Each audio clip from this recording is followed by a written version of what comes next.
dama ni léeg-léeg bu Ousmane nekkee fii du ma bëgg sax jël parole moo tax wax ji du gudd sëñ Cheikh Thioro kontaan naa ci cër bi waaye su Ousmane nekkee fii yow nga nekk fii man du ma sax bëgg di jël kàddu lenn rek laa bëgg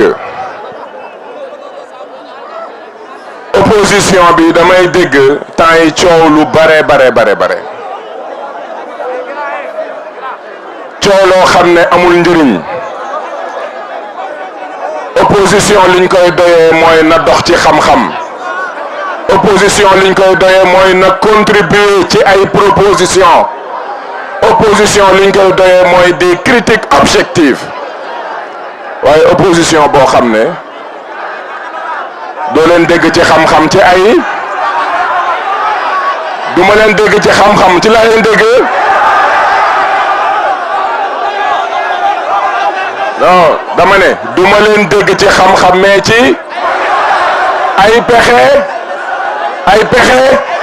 te xam-xam du lépp di dama ne su weesoo loolu dama bëgg ngeen xam ne le pôle territoire du centre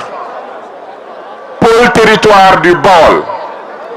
pôle territoire bi nga xam ne dafa war a porter l'agriculture de ce pays pôle territoire bi nga xam ne buñ naan autoroute de l'eau andi ndox mi fii parce que xam nañ ne jàmbaaru béykat yaa ngi ci dëkk bi pôle territoire bu Baol nekk pôle territoire bu nga xam ne bu dee commerce ay jàmbaar ngeen ci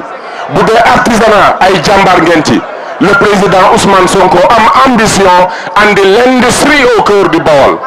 andi l'emploi au cœur du Baol andi le logement au cœur du Baol andi santé au cœur du Baol andi éducation au cœur du Baol dama ni mënuñu développer réew mi teg ko ci xam-xamu ñeneen wala bëgg-bëggu ñeneen mais dañ ko mën teg ko suñuy propre ressources teg ko suñuy propre territoire yooyu moo nekk les moteurs du développement moo tax Bassirou Diomaye Diakhar Faye ci agenda 2050 bi ne les 8 pôles territoires ñoo nar a nekk les moteurs du développement duma ci sori le président Ousmane Sonko reviendra sur les détails mais dama bëgg ngeen xam ne Bawol dañ ko cëral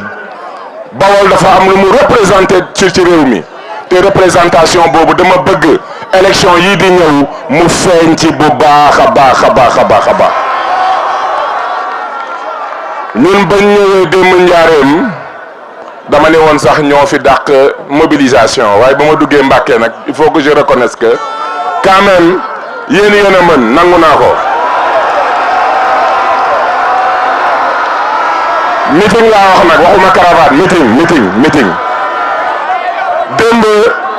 son excellence